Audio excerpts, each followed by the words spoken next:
আসসালামু আলাইকুম রহমতুল্লাহ। আসলে আপনারা দেখতে পাচ্ছেন এটি একটি পারিবারিক কবরস্থান। এখানে আমি আমার পারিবারিক কবরস্থান, এটি আমাদের। এখানে আমার পূর্বপুরুষ শুয়ে রয়েছেন, আমার দাদা দাদি শুয়ে রয়েছেন, আমার সন্তান এখানে শুয়ে রয়েছেন। আলহামদুলিল্লাহ, আপনারা দেখতে পাচ্ছেন আসলে এখানে বর্ষার কারণে অতিরিক্ত বৃষ্টি হয়েছে। আপনারা জানেন, বৃষ্টি হওয়ার কারণে কিন্তু এখানে অনেকগুলো ঘাস, অনেকগুলো বিভিন্ন প্রজাতির গাছপালা কিন্তু এখানে তৈরি হয়েছে। আপনারা জানেন, আসলে এটি পরিষ্কার করাটা একেবারে দরকার হয়ে গেছে। আবার পরিষ্কার করলে আরেকটা হলো কি, যে গরু ছাগল ঢুকে যায় ওয়াল দেওয়ার পরও, তারপরেও কিন্তু পরিষ্কারটা করতে হবে। আমরা একটু বর্ষা চলে গেলে ইনশাআল্লাহ রহমতে পরিষ্কার করব। এখানে আসলে আপনারা সবাই দোয়া করবেন, আমরা যেন সবসময় আসি, যারা কবরের সাহিত্যে রয়েছেন সবাইকে যেন আমরা, সবার কবরকে যেন আমরা এখানে আসি, যেন কবর জিয়ারত করতে পারি। কবরকে যাওয়ার পথে যেখানে কবর দেখবো সেখানে যেন সালাম দিই, আসসালামু আলাইকুম হালাল কবর, আমরা যেন সবাইকে যেন এই সালামটা দিয়ে যাই।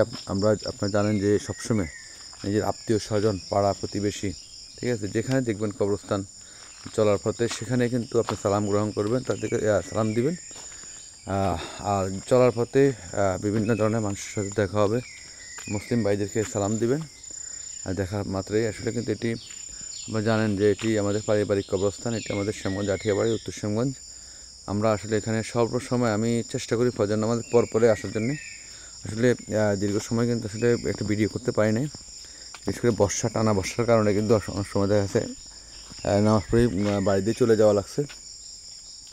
ইনশাল্লাহ আমরা আশা করি আমরা এবার বর্ষা কমে গেলেই আমরা এই যে কবরস্থানের ভিতরে একটু পরিষ্কার পরিচ্ছন্নতা করবো ইনশাল্লাহ আল্লাহর রহমতে।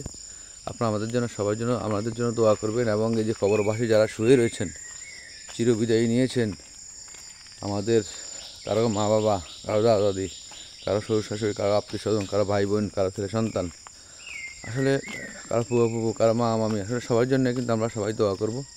এই যে এই সমস্ত পারিবারিক কবরস্থানে আসলে একবারে মন একবারে জুড়ে যায়, কেননা সেখানে আসলে কবর চিন্তা, মৃত্যুর চিন্তা হয়।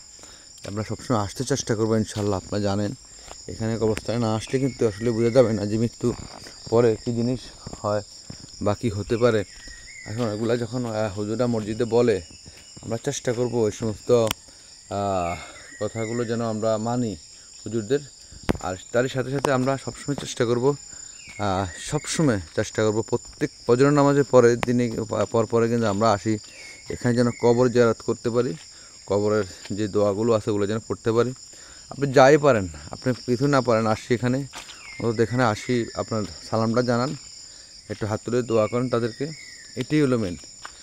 আর সবসময় সবার প্রতি একে আরেকের প্রতি আন্তরিকতা রাখবেন। আমরা এক ভাই আরেকের ভাইয়ের প্রতি আন্তরিকতা রাখবো, মানে পাড়া প্রতিবেশী সবাই যেন মিলেমিশে থাকতে পারি, এক বাড়িতে বসবাস করবো, বাড়িতে সবাই যেন মিলেমিশে থাকতে পারি, এটি হলো মেন।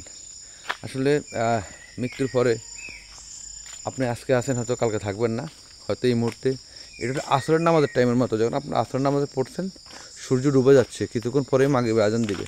ঠিক আমাদের জীবনটা সেরকম, যে কোনো সময় আমাদের দম ফুরিয়ে যাবে, সূর্য ডুবে যাবে, আমাদের রুহ চলে যাবে, এটাই সিস্টেম। আমরা সবাই চেষ্টা করব যেন 5 ওয়াক্ত নামাজ পড়ে মুদ্রার জন্য দোয়া করি, মাহফিদদের জন্য দোয়া করি, আত্মীয় স্বজনদের জন্য দোয়া করি, পাড়া প্রতিবেশীর জন্য দোয়া করি, আমার বাড়ির মুরব্বিদের জন্য দোয়া করি, আমার পূর্বপুরুষদের জন্য দোয়া করি, এটি কিন্তু আসলে মেন। আর সবচেয়ে বড় কথা, আমরা যারা দুনিয়াতে আছি, আপনারা দেখেন এই যে কবরস্থানে, এখানে আমার দাদা দাদি, আমার সন্তান, আমার পূর্বপুরুষ, এখানে আমার অনেকেই, আমার বাড়ির জ্যাঠা জেঠি রয়েছেন, আল্লাহ অনেকেই দুনিয়াতে বিদায় নিয়েছেন। আমরা যেন সবাই যেন তাদের কবরের আজাব মাপ চাই আল্লাহর দরবারে, যে সবার কবরের আজাবকে মাফ করে দিয়ে তাদেরকে বেহেশতের জান্নাতুল ফেরদাউস করে, এটাই আমরা চাই। আমরা মানুষ, আমাদের ভুল হতেই পারে, তাই আমরা সবসময় যেন আল্লাহর দরবারে দোয়া করি, আল্লাহ সবাই সুখে রাখে, শান্তিতে রাখে। সবাইকে ধন্যবাদ জানিয়ে শেষ করছি। আসসালামু আলাইকুম রহমতুল্লাহি ওয়া বারাকাতুহু। সবাই প্রত্যেকদিন সবাই ফজর নামাজের পরে চলে আসবেন, প্রত্যেক ফজর নামাজের পরে এসেই কিন্তু কবরস্থানে 2 হাত তুলে দোয়া করবেন। ধন্যবাদ। আসসালামু আলাইকুম রহমতুল্লাহ।